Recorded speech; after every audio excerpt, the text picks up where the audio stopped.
여러분 안녕하십니까? 41년 전 광주 시민들을 가두고 고문했던 옛 505 보안부대가 5.18 역사공원으로 재탄생했습니다. 공원 내에 남아있는 군 시설물들도 예전 모습으로 복원될 예정입니다. 김호 기자입니다. 1980년 5.18 민주화운동 진압작전의 실질적인 지휘본부였던 505 보안부대. 광주 시민들과 민주인사들이 끌려와 지하 감옥에 갇혀 고문을 당한 곳입니다. 하나, 둘, 셋! 서슬퍼렇던 부대의 옛 터가 41년 만에 시민들을 위한 공간으로 거듭났습니다. 부대가 옮겨가고 2014년 국방부로부터 부지를 넘겨받은 광주시가 일부 시설물을 철거하고 5.18 역사공원으로 조성했습니다.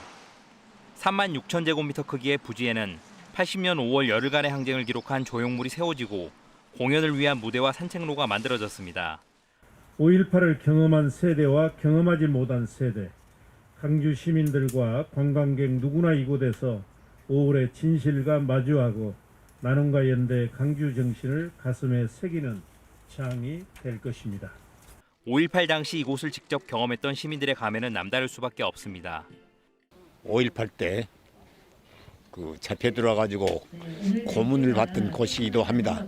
아픈 역사의 현장인데 이제는 시민들에게 편안한 휴식 공간이 될 수 있도록 배려가 되어서 참으로 반갑게 생각을 하고요.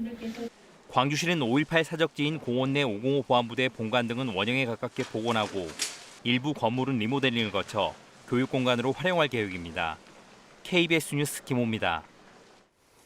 5.18 당시 계엄군 신분으로 광주 진압에 진압했던 공수부대의 지휘관이 41년 만에 5.18 묘역을 참배합니다. 5.18 기념재단은 1980년 5월 당시 3공수 여단 소령으로 광주 진압작전에 참여했던 신순용 씨가 오늘 낮 5.18 민주묘지를 방문해 참배하고 희생자들에게 사죄의 뜻을 전달할 예정이라고 밝혔습니다. 신 씨는 공수부대 지휘관으로는 처음으로 지난 2017년 5.18 암매장 사실을 증언했고 이후 5.18 진상규명을 적극적으로 돕고 있습니다. 국민의힘 당대표 출마를 선언한 나경원 전 의원이 광주를 찾았습니다. 나 전 의원은 어제 오전 국회에서 당대표 출마를 선언한 뒤 국립 5.18 민주묘지를 찾아 국민의힘이 그동안 5.18 정신을 인정하는 데 인색하지 않았나 생각한다며 당 강령에 5.18 정신을 명시해 5.18 왜곡이 재발하지 않도록 노력하겠다고 밝혔습니다. KBS가 문제점을 집중 보도했던 전남 에너지 신산업 규제자유 특구 사업이 중소벤처기업부 평가에서 낙제점을 받았습니다. 특구 사업 주관 기관인 녹색에너지연구원은 사업자 선정 과정을 투명하게 개편하기로 했습니다. 보도에 하선아 기자입니다.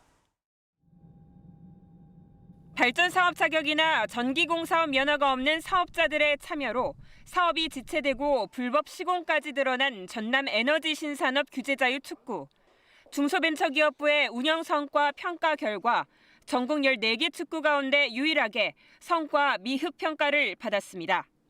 중전압 직류전송 실증 착수 자체가 안 돼 성과 달성도와 파급 효과, 활용 실적 등 3개 지표에서 모두 사실상 낙제점을 받은 겁니다. 향후 중기부 특구위원회 심의 결과에 따라 행정적 또는 재정적 불이익이 불가피할 것으로 보입니다.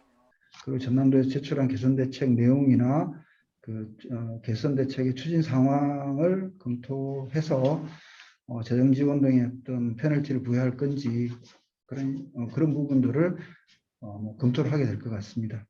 사업 주관기관인 녹색에너지연구원은 개선책을 마련했습니다. 우선 모든 연구개발 사업은 공모를 통해 사업자를 모집하기로 했습니다. 이를 위해 사업자 선정에 관한 지침을 새로 만들었습니다. 사업마다 전문가 7명으로 구성된 평가위원회를 꾸리고 평가위원회는 기술력과 사업 수행 계획에 중점을 두고 평가하도록 했습니다. 또 평가위원이 부정 청탁을 받을 경우 수사기관에 고발할 수 있도록 했습니다. 이번에 좀 공정하고 객관적인 절차나 평가 이런 걸 거쳐서 기업을 선정하기 위해서 이렇게 개편을 했습니다. 중기부는 전남의 사례가 되풀이되지 않도록 규제자유 특구 사업자 모집 방식을 제도화하는 방안도 검토하겠다고 밝혔습니다. KBS 뉴스 하선아입니다. 정부가 지난해 말 광주 전역을 집값 조정 대상 지역으로 지정한 가운데 광주시가 일부 지역에 대한 해제를 요청할 계획입니다. 광주시는 이달 말까지 주택 거래량과 거래량 등을 분석해 다음 달 국토교통부에 지정 해제를 요청하기로 했습니다.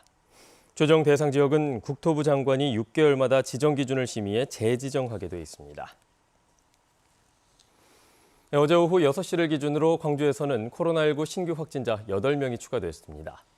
신규 확진자 가운데 1명은 광주 한 보건소 선별진료소에서 검체 채취 업무를 맡고 있던 긴급의료지원단 간호사이고 3명은 감염 경로가 뚜렷하지 않은 일가족입니다. 나머지 확진자들은 광산구 소재 종교시설 등 기존 감염 경로에서 발생했습니다.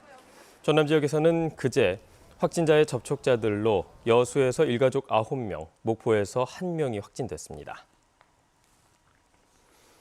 최근 광양에서는 반달가슴곰이 먹이를 찾아 민가에 출몰하고 있습니다.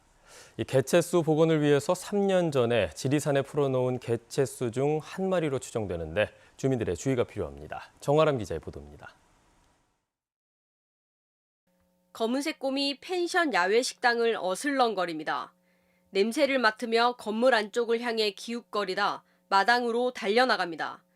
마당 한쪽에 설치된 토끼장과 승강이를 벌이더니 이내 산으로 뛰어갑니다.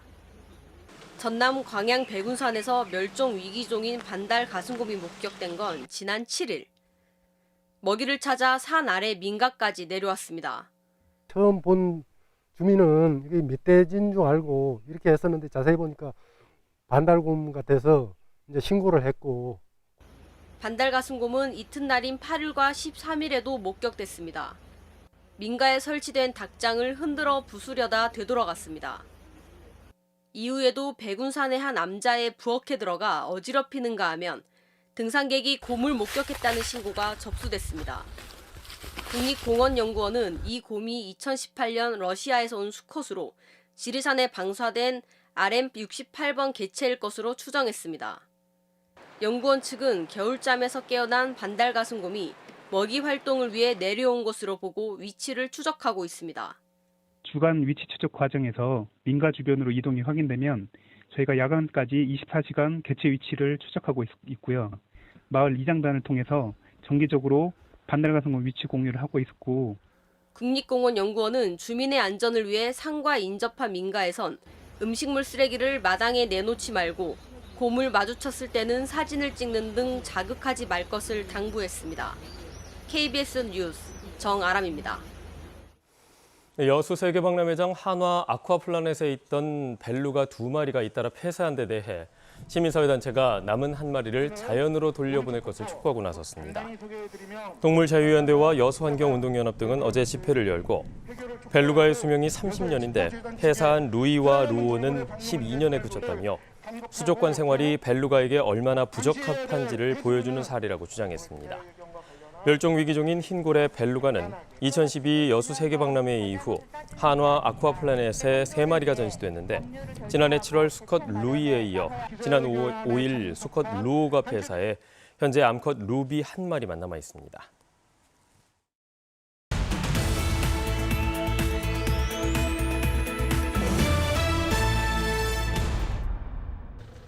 장흥에서 생산된 친환경 배합사료 14톤이 필리핀을 상대로 첫 해외 수출을 시작했습니다.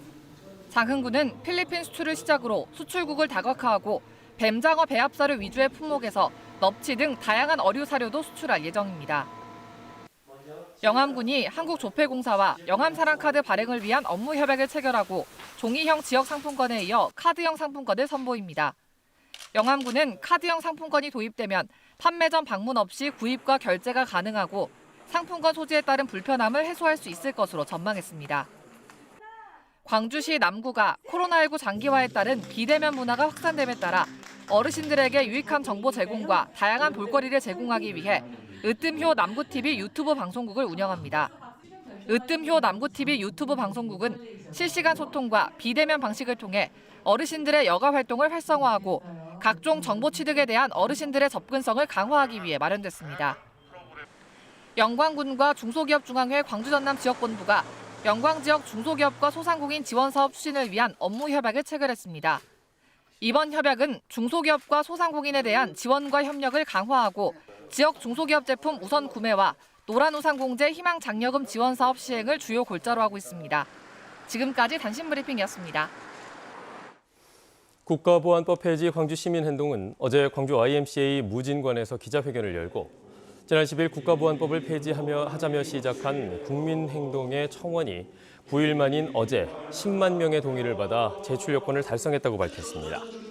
이들은 5.18 관련자들이 이른바 빨갱이로 매도되며 국가보안법의 최대 피해 지역이기도 했던 광주에서 특히 2만 8천여 명이 청원에 참여했다며 여당인 민주당이 국보법 폐지에 적극적으로 나서야 한다고 주장했습니다. 5.18 민주화운동 당시 택시 운전사들이 차량 시위를 벌이며 민주화를 외친 것을 기념하는 민주기사의 날 행사가 열렸습니다. 41주년 5.18 기념행사위원회와 전국민주택시 노동조합은 1980년 5월 20일 광주에서 있었던 차량 시위를 기리기 위해 어제 광주 무등경기장에서 금남로까지 차량 행진을 펼쳤습니다. 시민사회단체들이 나주시의회에 나주교통에 대한 특별 행정사무감사를 촉구했습니다.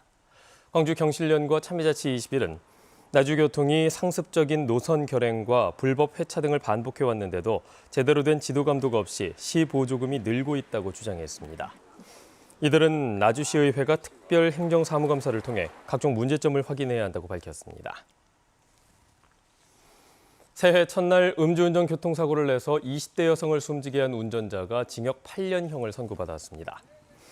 광주지방법원 형사 8단독 박상수 판사는 지난 1월 1일 밤 10시쯤 광주시 수안동의 한 교차로에서 음주 상태로 차량을 몰다 신호를 기다리던 승용차를 들이받아 20대 여성을 숨지게 한 혐의로 기소된 28살 A씨에게 징역 8년을 선고했습니다. 박 판사는 A씨가 술에 취해 교통사고를 낸 뒤 달아나다가 또다시 사고를 일으켜 소중한 생명을 빼앗았다며 죄질이 나쁘다고 판단했습니다. 코로나19 백신 접종 대상에 포함된 전남 지역의 노령층 주민 가운데 연령대가 낮을수록 예약률도 낮은 것으로 나타났습니다. 전라남도는 코로나19 예방 백신 접종 대상인 60에서 74세 주민들의 예약률이 61.5%로 전국 평균 예약률 50.1%보다는 높지만 예상보다는 낮다라고 밝혔습니다. 특히 연령이 낮을수록 예약률도 낮아서 다음 달 3일까지인 사전 예약 기간 동안 접종 필요성과 안전성을 알리는 데 적극적으로 나서겠다고 덧붙였습니다.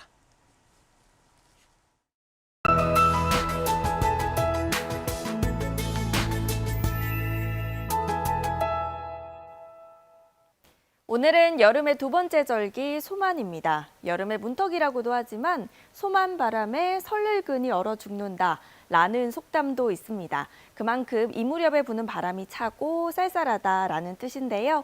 오늘 포근하기보다는 곳곳에 바람도 불고요. 대부분 선선하겠습니다. 낮 최고 기온 20도 안팎에 머물면서 평년 기온을 크게 밑돌겠습니다.